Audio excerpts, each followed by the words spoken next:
Ce matin, j'aimerais vous inviter à tourner dans le livre de l'Apocalypse avec moi, s'il vous plaît. Dans le livre de l'Apocalypse, au chapitre 2.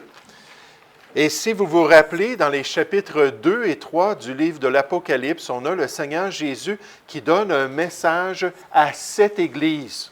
7 églises ou 7 assemblées de l'époque qui avaient besoin de vivre pour le Seigneur, qui avaient besoin d'accomplir la volonté de leur Père céleste. Et en face des circonstances qu'ils vivaient, en face des tribulations puis des épreuves, le Seigneur Jésus leur donne des exhortations, puis en même temps, il leur donne des réprimandes. On peut regarder chacune des 7 églises et voir en particulier ce que le Seigneur Jésus avait à dire à chacune de ces églises-là pour les encourager à marcher dans les voies du Seigneur et à accomplir sa volonté. Et ce matin, j'aimerais qu'on puisse regarder la première église, c'est-à-dire l'église d'Éphèse. Et le message que le Seigneur Jésus avait en particulier pour l'église d'Éphèse. Donc, si vous voulez suivre dans vos Bibles, Apocalypse chapitre 2 à partir du verset 1. Apocalypse chapitre 2, au verset 1, on nous dit « Écrit à l'ange de l'église d'Éphèse ». Le mot « angelos », ça veut dire un messager. Ça peut être un messager céleste, des fois c'est un messager terrestre. L'interprétation, la plupart du temps, c'est que c'est tout simplement le pasteur ou le dirigeant de l'Église. Mais peu importe, on nous dit « Écrit à l'ange de l'Église d'Éphèse ». Voici ce que dit celui qui tient les 7 étoiles dans sa main droite. Si on regarde Apocalypse chapitre 1 au verset 20, on explique c'est quoi les 7 étoiles. Ce sont les 7 anges de ces églises-là ou les 7 représentants. Mais voici celui qui tient ces représentants dans sa main droite et celui qui marche au milieu des 7 chandeliers d'or. Encore une fois, Apocalypse 1:20, on nous dit, les chandeliers d'or, ce sont les églises. Donc, Jésus a les messagers entre ses mains et Jésus est au milieu de ces assemblées et il ne change pas, il agit toujours de la même manière avec nous. Il dit dans son message au verset 2, « Je connais tes œuvres, ton travail et ta persévérance. Je sais que tu ne peux supporter les méchants, que tu as éprouvé ceux qui se disent apôtres et qui ne le sont pas, et que tu les as trouvés menteurs, que tu as de la persévérance, que tu as souffert à cause de mon nom et que tu ne t'es point lassé. Mais ce que j'ai contre toi, puis là on voit l'aspect de l'exhortation suivi par l'aspect de la réprimande ou la remontrance, mais ce que j'ai contre toi, c'est que tu as abandonné ton premier amour. Souviens-toi donc d'où tu es tombé alors que tu avais cet amour-là pour Dieu. Repens-toi et pratique tes premières œuvres. Sinon, je viendrai à toi et j'ôterai ton chandelier de sa place. Je vais déraciner l'Église de sa place, à moins que tu ne te repentes. Tu as pourtant ceci, c'est que tu hais les œuvres des Nicolaïtes, œuvres que je hais aussi. Que celui qui a des oreilles entende ce que l'Esprit dit aux églises. À celui qui vaincra, je donnerai à manger de l'arbre de vie qui est dans le paradis de Dieu. Donc, on termine avec une petite carotte, une petite motivation de faire ce qui est bien pour la gloire de Dieu. Le titre de mon message ce matin, c'est « Un message pour l'Église ». Un message pour l'Église au 1er siècle, c'était important pour l'Église d'Éphèse qui avait été fondée par Paul, qui avait été entretenue par Timothée. Différents ouvriers avaient travaillé au milieu de cette Église-là et c'était un message qu'ils devaient entendre, qu'ils devaient prendre à cœur et qu'ils devaient mettre en pratique. Mais j'aimerais vous dire, c'est aussi un message pour l'Église aujourd'hui. C'est aussi un message qu'on doit accepter en tant qu'enfant de Dieu et qui est tellement important pour nous afin d'accomplir le plan de Dieu dans notre vie et dans notre assemblée nécessairement. Juste avant de regarder ce passage, j'aimerais qu'on puisse prier ensemble. Ô Père céleste, Seigneur, encore une fois, on s'approche de toi, Père, avec des cœurs désireux, Père. On s'approche de toi parce qu'on veut vraiment, Père, entendre ta voix. On veut que ton Saint-Esprit vienne nous sanctifier par ta vérité. Seigneur, qu'il puisse agir dans notre vie, qu'il puisse nous transformer à l'image du Seigneur Jésus-Christ. Et Seigneur, ce matin, en tant qu'assemblée, en tant que regroupement, congrégation chrétienne, Seigneur, on veut aussi entendre ton message. On veut considérer, Seigneur, les faiblesses de l'Église d'Éphèse. On veut regarder ses forces et son service pour toi. Et Seigneur, on veut apprendre de toi comment s'améliorer, comment aller de progrès en progrès, comment te servir encore mieux en tant qu'enfant de Dieu. Ô Père Céleste, toi, tu connais nos cœurs et tu connais nos besoins. Toi, tu sais exactement ce que tu veux accomplir ce matin dans chacune de nos vies. Et Seigneur, on se tourne vers toi pour te demander que tu puisses avoir libre cours, Seigneur, et que tu puisses nous transformer. Merci pour ton amour, merci pour ta parole, merci pour la tête de l'Église qui est là pour nous ramener dans la bonne voie. Et Seigneur Père, accomplis ta volonté, nous te prions, au nom du Seigneur Jésus. Amen. Mais un message pour l'Église. Le livre de l'Apocalypse débute avec la révélation du Seigneur Jésus dans le chapitre 1. Ensuite, dans les chapitres 2 et 3, il se tourne vers la condition spirituelle de ces 7 églises de l'Asie mineure. Et ici, on voit ce message-là présenté à l'Église d'Éphèse qui a été inspiré de Dieu et qui est utile pour chacun de nous. Et ce matin, on veut ouvrir nos cœurs, on veut recevoir avec des oreilles dociles ce message-là qui contient premièrement le service de l'Église. Le Seigneur Jésus se tourne vers cette assemblée-là et se tourne vers les choses qu'elle avait accomplies pour sa gloire. Et il prend ça pour leur dire, c'est bien, lâchez pas, c'est ça que vous devriez faire. En tant que chrétien, on doit être actif pour notre Dieu. On a besoin de relever nos manches, on a besoin d'accomplir des bonnes œuvres pour la gloire du Seigneur. Et Paul avait dit à Tite, cette parole est certaine et je veux que tu affirmes ces choses en tant que pasteur dans l'Église locale. Tite, tu dois enseigner ces choses afin que ceux qui ont cru en Dieu, le chrétien, l'enfant de Dieu, ça c'est chacun de nous qui sommes sauvés, afin que ceux qui ont cru en Dieu s'appliquent de tout leur cœur à pratiquer de bonnes œuvres. Voilà ce qui est bon et utile aux hommes. Donc, cette question-là du service, c'est pour chaque enfant de Dieu. Cette question-là de s'appliquer, cette question-là de se concentrer, c'est exactement ce que Dieu veut qu'on retienne alors que la tête de l'Église veut nous parler ce matin. Regardez ce qu'on voit au verset 1. Écrit à l'ange de l'Église d'Éphèse, donc probablement l'ancien, le dirigeant, l'enseignant. Voici ce que dit celui qui tient les 7 étoiles dans sa main droite et celui qui marche au milieu des 7 chandeliers d'or, celui qui est souverain, celui qui est le maître de l'œuvre de Dieu, celui qui connaît exactement notre condition spirituelle. Il dit, je connais tes œuvres. Et en passant au tribunal de Christ, il va révéler nos œuvres qu'on a accomplies pour lui. Je connais tes œuvres, ton travail et ta persévérance. Regardez au verset 3. Il dit que tu as de la persévérance, que tu as souffert à cause de mon nom et que tu ne t'es point lassé, que tu as continué, que tu as persévéré et que tu as accompli ma volonté. En tant que chrétien, on doit être actif, chacun de nous. En tant qu'enfant de Dieu, on doit relever nos manches et accomplir la volonté de notre Père céleste.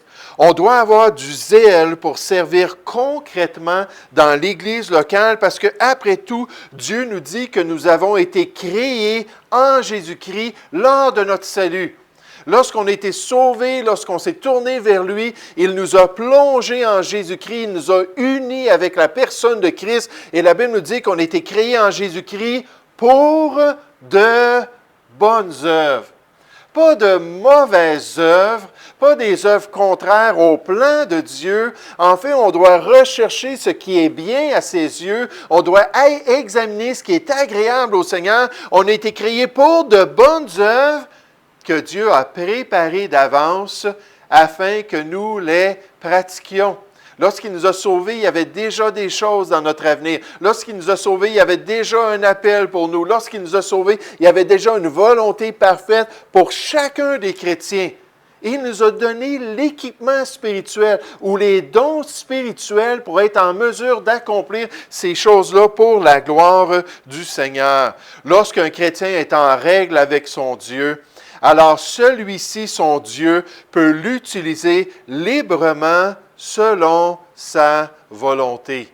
Et ça, c'est le message que notre Assemblée a besoin d'entendre. On a un service à rendre en tant qu'Église. Il y a des choses pratiques qu'on doit accomplir. Et plus que les membres sont impliqués, plus que les membres sont disponibles, plus qu'on va aller de l'avant pour la gloire de Dieu.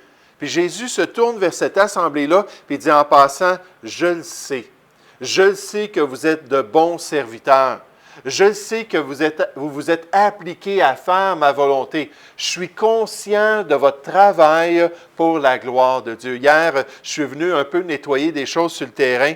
Puis j'étais dans le fond de la cour. Puis à un moment donné, je me suis tourné, puis j'ai regardé le terrain. Puis on a quand même un gros terrain en arrière. Quelqu'un me dit, pourquoi est-ce qu'on ne met pas des tables de pique-nique, puis on ne fait pas des repas là, puis qu'on n'a pas des activités l'été. On a en masse de place. Puis là, je regardais tout cela, puis le terrain était tout bien coupé. Le gazon était tout bien coupé. Pourquoi? Parce qu'il y a une personne à chaque semaine qui prend quelques heures de sa vie pour venir prendre notre petite tondeuse, puis tout couper, puis tout entretenir le terrain. Ça, j'aimerais vous dire, le Seigneur le voit. Le Seigneur est conscient. Quand le mercredi soir, il y a des personnes qui viennent, puis ils nettoient les chambres de bain, puis ils nettoient les bancs, le Seigneur Jésus le voit, il sait, il connaît ce qu'on fait pour lui. Mais la question, c'est est-ce qu'on est des spectateurs ou est-ce qu'on est des ouvriers dans l'œuvre de Dieu? Est-ce qu'on est impliqué pour la gloire de Dieu? Donc, premièrement, l'Église a besoin de se rappeler de son service. Se rappeler du fait qu'on est là comme serviteur dans l'Église de Jésus-Christ. Mais alors qu'on regarde le message de Jésus à cette Église d'Éphèse, on s'aperçoit aussi qu'il y a une question de la pureté. Il y a une question de la pureté de l'Église. La pureté ici, surtout doctrinale. La pureté dans l'enseignement. Le besoin de veiller sur les influences spirituelles qui rentrent dans notre assemblée. Le besoin de s'attacher au message véritable de la parole de Dieu. Encore une fois, à Tite, Paul lui a dit, pour toi, en tant que pasteur dans l'œuvre du Seigneur, pour être digne de l'appel de Dieu, dis les choses qui sont conformes à la saine doctrine. Ce mot-là, saine, ça veut dire qu'il n'est pas contaminé par un virus. Quelque chose qui est en santé, qui n'a pas été affecté par la pensée de l'homme. Et Dieu nous dit que la saine doctrine, c'est son objectif pour l'Église locale. On doit veiller et protéger l'Église locale. On doit protéger nos croyances, on doit protéger l'enseignement, on doit protéger les doctrines. Quand on va sur l'Internet et on commence à regarder un peu des prédicateurs d'un côté et de l'autre, c'est pas long si on connaît moindrement la parole de Dieu, si on a de l'expérience de la parole de Dieu, c'est pas long qu'on s'aperçoit qu'il y a toutes sortes de choses frauduleuses qui sont présentées à l'Église de Jésus-Christ. Des pasteurs qui prêchent dans leur Église et qui disent des choses totalement croches, totalement malhonnêtes. Et la Bible nous dit qu'en tant que chrétien et en tant qu'assemblée, il faut veiller sur la pureté de l'Église. Paul le dit encore à ce jeune Timothée-là, à ce jeune Tite-là, pardon. Il a dit, un ouvrier qui est fidèle au Seigneur doit être attaché à la vraie parole, telle qu'elle a été enseignée, afin d'être capable d'exhorter selon la saine doctrine et de réfuter les contradicteurs. Puis gloire à Dieu, l'Église d'Éphèse avait pris ça à cœur. Cette assemblée-là avait vu qu'il y avait des gens qui venaient au milieu d'eux, peut-être des évangélistes, peut-être juste des anciens qui pensaient. Puis là, ils amenaient de fausses doctrines, puis ils ont reconnu ça. Regardez dans notre passage au verset 2, « Je connais tes œuvres, ton travail et ta persévérance. Je sais que tu ne peux supporter les méchants. » Là, on parle des méchants qui rentrent dans l'Église puis qui essaient d'influencer l'Église. On parle des faux frères, on parle des faux enseignants. 2 Pierre chapitre 2 nous dit, comme dans l'Ancienne Alliance, au verset 1, dans l'Ancienne Alliance, il y a eu de faux prophètes. Dans la Nouvelle Alliance, il y aura de faux enseignants. Puis il dit ça, c'est une réalité spirituelle. Il faut veiller pour protéger l'Église. Il dit, je sais que tu ne peux supporter les méchants, que tu as éprouvé. Le mot veut dire tester ou examiner minutieusement quelqu'un, que tu as éprouvé ceux qui se disent apôtres et qui ne le sont pas, et que tu les as trouvés menteurs. Puis là, Jésus, le chef de l'Église, la tête de l'Église, dit à cette assemblée-là, bravo, félicitations, c'est bien, tu es là, tu es à l'œuvre, tu es en train d'accomplir ma volonté, tu t'es vraiment concentré à chercher c'est quoi mon plan pour toi. Puis là, deuxièmement, tu as vu ces gens-là, puis ces mauvaises influences-là, tu les as examinés, tu as éprouvé les esprits pour voir s'ils venaient vraiment de Dieu. Tu as dit non, ce sont des menteurs. Et dit, wow, il y a des belles choses dans ton assemblée. Il y a du discernement spirituel, il y a des capacités qui vont glorifier le Seigneur. Et en tant qu'Église, on doit être pur doctrinalement. En tant qu'Église, il faut veiller sur ces influences-là. Il faut être conscient de faux frères. La Bible nous dit, ils viennent à vous en vêtements de brebis, mais au-dedans, ce sont des loups ravissants. Vous les reconnaîtrez à leurs fruits. Ça va sortir. Ça va venir qu'apparaître dans leur conduite, dans leur moralité, dans leurs enseignements. Ça va remonter à la surface. Puis éventuellement, vous allez être conscient qu'ils sont de faux frères. Pourquoi? Parce que ce sont des loups. Des loups qui sont rentrés pour dévorer la bergerie, qui sont rentrés parmi les brebis pour trouver des brebis faibles. Des loups qu'il faut absolument détecter et qui ne doivent pas être laissés dans l'assemblée pour l'affecter. Vous savez, je pensais à cela, ces faux frères-là, puis ces fausses influences spirituelles-là, puis je me disais, il y a deux choses qui sont très pratiques pour empêcher de telles personnes d'affecter nos assemblées. La première chose, c'est des bons collèges bibliques. Quand on sait qu'une personne va dans un bon collège biblique, un endroit qui est connu pour sa fidélité envers les Écritures, qui est connu pour son équilibre doctrinal, qui est connu pour être vraiment un endroit où on va entendre le message de Dieu, puis il va être bien exposé droitement, ça aide énormément. Et d'ailleurs, c'est une des premières choses qu'on va demander à quelqu'un, un candidat, à quel collège es-tu allé? Parce que le collège biblique, ce n'est pas une garantie, mais ça aide énormément si la personne est allée dans un bon collège qui est bien fondé sur la parole de Dieu, qui a une bonne réputation. Mais deuxièmement, c'est une bonne mise à part. Une mise à part dans les Écritures, c'est lorsque le candidat est examiné par des pasteurs d'expérience. Moi, il y en avait 12. Puis j'ai été bombardé de questions devant l'Assemblée de Boucherville avant qu'ils me mettent à part pour l'œuvre de Dieu. Puis là, on m'a posé des questions sur tous les petits détails des Écritures pour voir si j'étais bien fondé. Et finalement, ce comité d'anciens-là, ensuite, se sont tournés vers l'Église, puis ont dit, maintenant, on le recommande pour l'œuvre de Dieu. Puis quand une Église est prête à organiser une bonne mise à part, ça aide à détecter les croyances, ça aide à détecter pour voir si la personne est sincère. Nécessairement la prière à travers tout cela, nécessairement l'intervention de Dieu, l'exhortation dans l'œuvre de Dieu, mais l'importance de la pureté dans l'Église de Dieu. L'Église d'Éphèse était un peuple séparé, car ils examinaient attentivement les ministres ou les serviteurs en visite pour voir s'ils étaient sincères. Paul avait prévenu les anciens d'Éphèse que de faux docteurs allaient venir de l'extérieur et même de l'intérieur de l'Église. Des fois, ils sont au milieu de nous, mais ils ne disent rien. Jusqu'à ce que les circonstances, un pasteur qui s'en va ou un changement dans l'administration, puis là, oups, la personne se présente, puis là, elle a une influence qui est néfaste. Mais Paul avait dit dans Actes chapitre 20 qu'au milieu de vous, il y a des loups en ce moment. Et c'était à l'Église d'Éphèse qu'il a dit cela. Il dit, ils vont sortir du milieu de vous. Et Jean leur avait ordonné de juger ou d'examiner les esprits. En effet, Satan a de faux ministres. Et l'Église doit être constamment en alerte pour les détecter et les rejeter. Récemment, on a appris concernant un nouveau pasteur qui est maintenant un pasteur baptiste indépendant. Et pour la fête de la Saint-Jean, mon épouse et moi, on avait invité les gens de l'Assemblée à venir chez nous et on voulait l'inviter, lui et son épouse. Puis alors que je pensais à ça, puis je m'apprêtais à l'appeler pour l'inviter à venir, je me suis rappelé que ce n'était pas certain quel genre d'influence il aurait parce qu'il vient des milieux baptistes indépendants, mais si on pourrait dire, un regroupement des baptistes indépendants qui est extrêmement spécial, puis qui ont des tendances à avoir de fausses doctrines, et puis même de l'hérésie.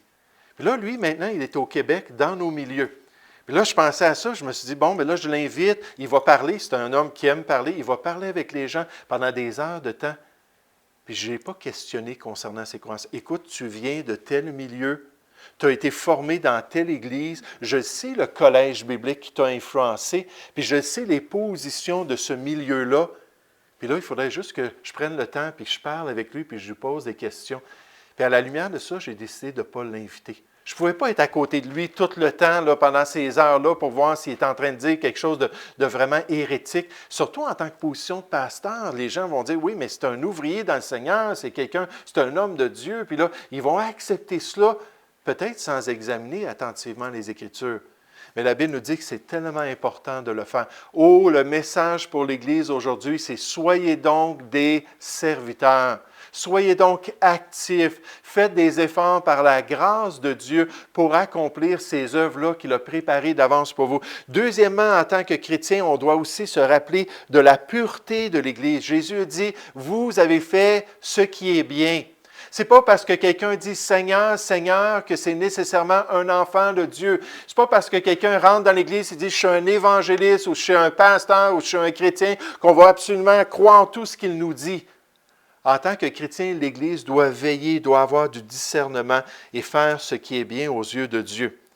Mais un autre aspect ici qu'on voit de ce message-là pour l'Église d'Éphèse, c'était l'amour de l'Église. L'amour de l'Église. En particulier, le premier amour qui s'établit quand on connaît le Seigneur au début. Quand on reçoit Christ comme notre Sauveur, quand on se tourne vers lui, quand la grâce de Dieu vient nous donner la paix, puis vient nous donner la joie de cette relation-là, ce désir-là de tout changer, ce désir-là de tout donner, ce désir-là d'être passionné pour Dieu, mais à travers les années, il y a une possibilité que cet amour-là se refroidisse.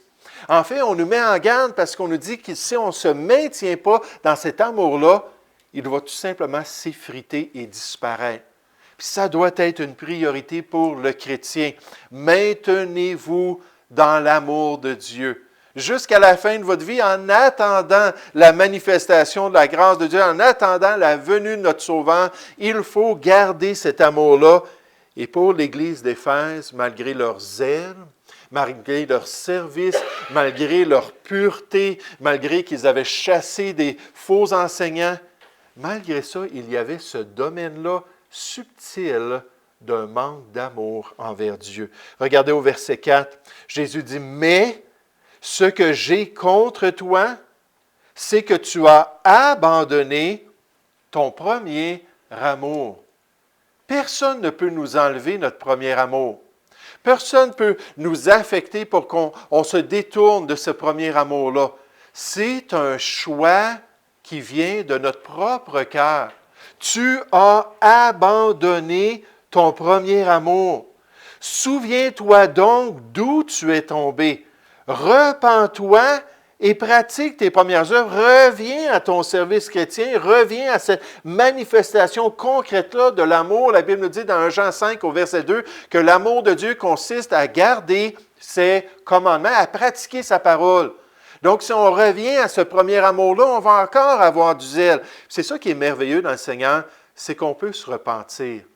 On peut entrer en nous-mêmes, on peut examiner nos cœurs, on peut considérer nos attitudes, on peut regarder le message des Écritures, le message du miroir spirituel. On peut choisir de revenir à Dieu et d'accomplir ce qui est bien. Et Jésus a dit, reviens à ses premières œuvres, sinon, je viendrai à toi et j'ôterai ton chandelier de sa place, à moins que tu ne te repentes.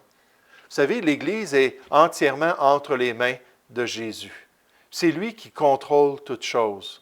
Combien d'assemblées aujourd'hui sont fermées? On nous dit qu'aux États-Unis, il y a une Église évangélique qui ferme par jour. Puis nécessairement, il y en a d'autres qui sont établies ailleurs.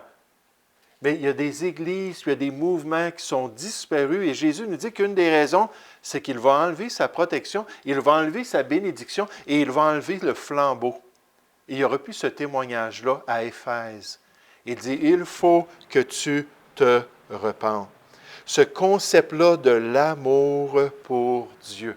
La loi l'avait affirmé dans l'Ancien Testament, c'est un principe universel pour toutes les dispensations de Dieu. Tu aimeras l'Éternel ton Dieu de tout ton cœur. Et même pour le Juif, là, c'était vraiment de se concentrer sur la personne de Dieu, de prioriser sa relation avec Dieu de tout ton cœur et de toute ton âme et de toute ta force. Et nécessairement, dans la Nouvelle Alliance, ce n'est pas annulé du tout.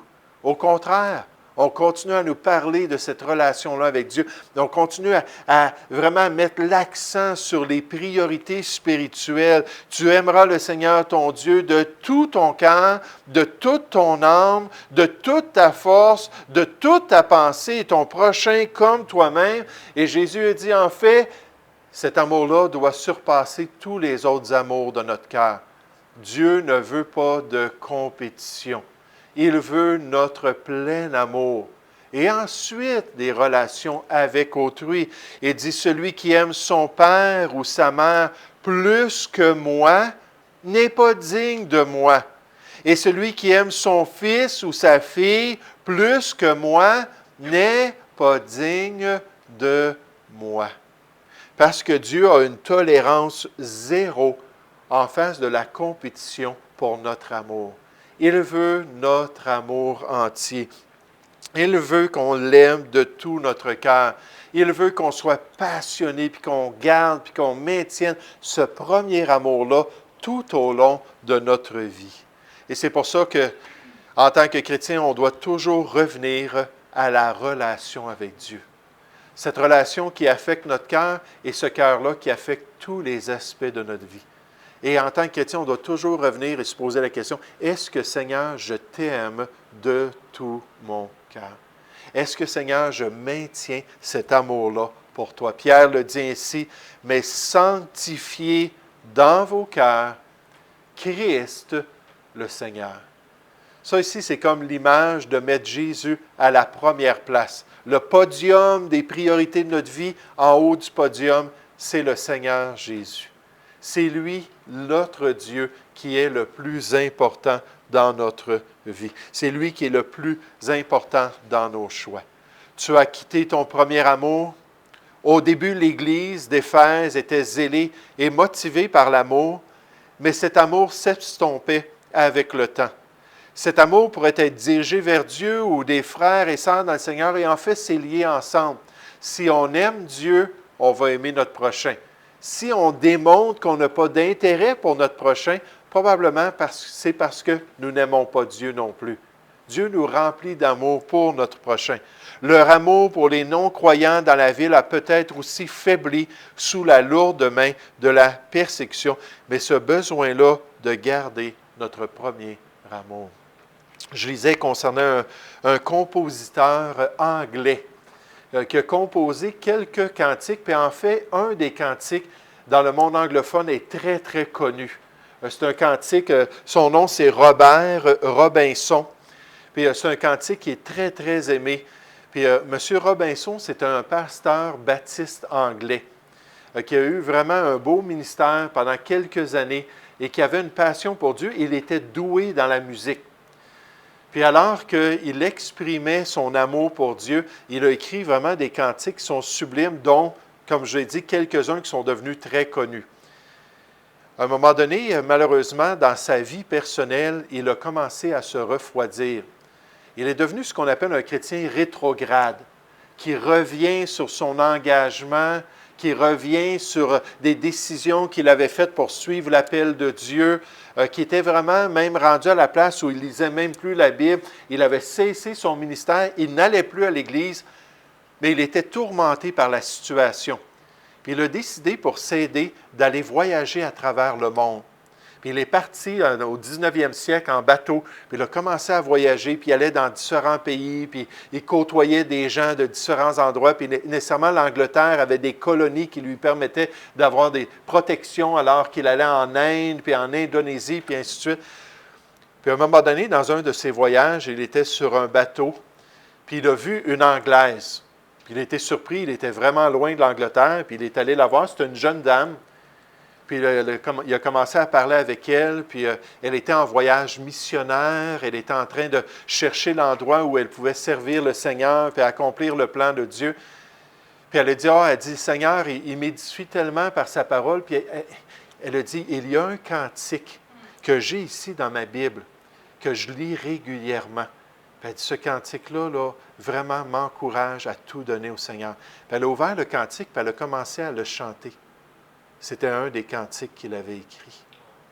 Puis là, il était là, puis il entendait cela, puis il voulait juste se boucher les oreilles, puis il voulait s'en aller. Puis là, elle le suivait, puis elle marchait avec lui sur le bateau, puis elle continuait à chanter. Elle dit, n'est-ce pas que c'est beau, n'est-ce pas que ça vaut la peine de servir Dieu? Hey, cet auteur-là connaissait vraiment le Seigneur. Puis après un certain temps, il s'est tourné, puis avec les larmes aux yeux, il a dit, c'est moi qui ai composé ce cantique. Mais il a dit, ça fait des années de ça. Puis il dit, aujourd'hui, je suis vraiment loin de Dieu. Puis là, elle a dit, c'est toi, Robert? Robert Robinson, c'est toi? Il a dit, oui, c'est moi. Elle a dit, vous avez tellement béni le monde par vos dons. Vous avez tellement là, exprimé ce qu'on a dans notre cœur en tant que chrétien. Comment ça se fait que vous êtes si loin de Dieu? Puis pendant toutes ces années-là, à chaque fois que l'Esprit de Dieu ramenait des versets à son esprit, à chaque fois que l'Esprit de Dieu essayait de toucher son cœur pour lui montrer les nations païennes qui ne connaissent pas Dieu, qu'il a côtoyé pendant ces années-là, puis lui montrer comment les gens étaient malheureux sans une relation avec Dieu, il résistait, puis il disait non, non, non, c'est trop dur la vie chrétienne. Non, c'est trop dur de suivre la Bible. Non, c'est trop dur de vivre comme un chrétien. Non, c'est trop dur d'être un témoin de Jésus-Christ. Mais cette fois-là, il était à bout. Puis juste cette petite dame-là qui lui dit, comment ça se fait? Hey, ça vaut la peine de servir Dieu. Cette fois-là, il a capitulé. Et il s'est repenti. Il a écrit dans son journal que tout de suite, la joie de Dieu est revenue dans son cœur. Tout de suite, le Seigneur le remplit d'amour. Tout de suite, sa vision des gens autour de lui a changé. Tout de suite, cet appel-là du Seigneur est revenu pour qu'il redevienne un pasteur. Et tout cela à cause d'une jeune chrétienne qui était enflammée pour le Seigneur. Une jeune chrétienne qui était en plein dans son premier amour et qui a affecté ce vieux croyant-là, ce vieux pasteur-là, pour qu'il puisse revenir dans sa relation avec Dieu. Oh, en tant que chrétien, Dieu s'attend à notre service. Dieu s'attend à ce qu'on se mette à l'œuvre. Dieu s'attend à ce qu'on soit comme l'Église d'Éphèse pour accomplir des œuvres concrètes pour sa gloire, pour travailler pour lui. Deuxièmement, en tant qu'Église, Dieu s'attend à ce qu'on veille sur l'enseignement, qu'on examine ce que les gens disent, qu'on soit prudent pour pas qu'il y ait des loups qui puissent rentrer. Puis la Bible nous dit dans 2 Corinthiens 11 qu'on n'ignore pas les desseins du malin. Les desseins, c'est ses objectifs, ses plans. Il est tellement efficace qu'il n'a rien changé dans sa manière d'agir. Puis il continue toujours à vouloir infiltrer les assemblées chrétiennes. Oh, qu'on puisse veiller, qu'on puisse être critique, qu'on puisse avoir du discernement spirituel. Puis dernièrement, qu'on puisse s'assurer d'avoir un amour entier pour Dieu. Souviens-toi d'où tu es tombé. Repens-toi et pratique tes premières œuvres. Et ça, c'est le message pour l'Église d'aujourd'hui. Ça, c'est le message pour la plupart d'entre nous, qu'on a besoin de revenir à Dieu et dire, Seigneur, change-moi. Ramène-moi à cette joie-là de mon salut. Ramène-moi à cette passion-là dans mon service. Ramène-moi à une relation qui va vraiment te plaire. Nous allons prier ensemble. Ô Père Céleste, Seigneur, j'aimerais te remercier, j'aimerais te louer pour le livre de l'Apocalypse. Certainement un des livres les plus difficiles dans toute la Bible, mais un livre qui contient 2 chapitres très pratiques concernant la vie de l'Église, concernant les assemblées chrétiennes, concernant les réalités spirituelles. Et Seigneur, à chaque fois, oui, il y a des exhortations, des encouragements à continuer à faire du bien, et aussi des fois, il y a des réprimandes, et ça termine toujours par une belle promesse. Seigneur, que si nous marchons avec toi, si nous continuons à bâtir sur le fondement de notre salut, si nous courons jusqu'à la ligne d'arrivée, Seigneur, tu as toutes sortes de belles choses que tu nous prépares dans la gloire. Et Père, il ne faut pas sacrifier nos valeurs éternelles sur l'autel du temporaire. Il ne faut pas sacrifier, Père, toute la vie éternelle que tu veux dans laquelle tu veux qu'on investisse et qu'on développe, qu'on travaille à ce salut que tu nous as donné. Mais bien au contraire, Seigneur, qu'on voit les choses de cette vie comme étant seulement une vapeur, quelque chose qui va passer tellement rapidement. Et Seigneur, qu'on puisse investir pour l'éternité, qu'on puisse saisir la vraie vie et qu'on puisse se réjouir pendant toute l'éternité d'avoir vécu pour toi. Ô Père Céleste, puisses-tu, Père, continuer avec ce dernier cantique à parler à notre cœur et nous aider à voir que si on ne sert pas d'une manière concrète, Père, on est en dehors de ta volonté. Et si, Seigneur, on tolère dans notre propre vie des mauvaises influences ou en tant qu'assemblée des faux enseignants, Seigneur, c'est totalement contraire à ton plan. Et en dernier, Seigneur, si on permet que notre cœur soit vraiment tiède, pas froid envers le péché, puis chaud et bouillant envers la vérité, mais tiède, Seigneur, tu veux juste nous vomir de ta bouche.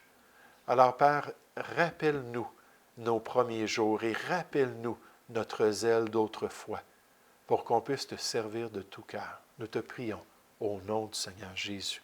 Amen.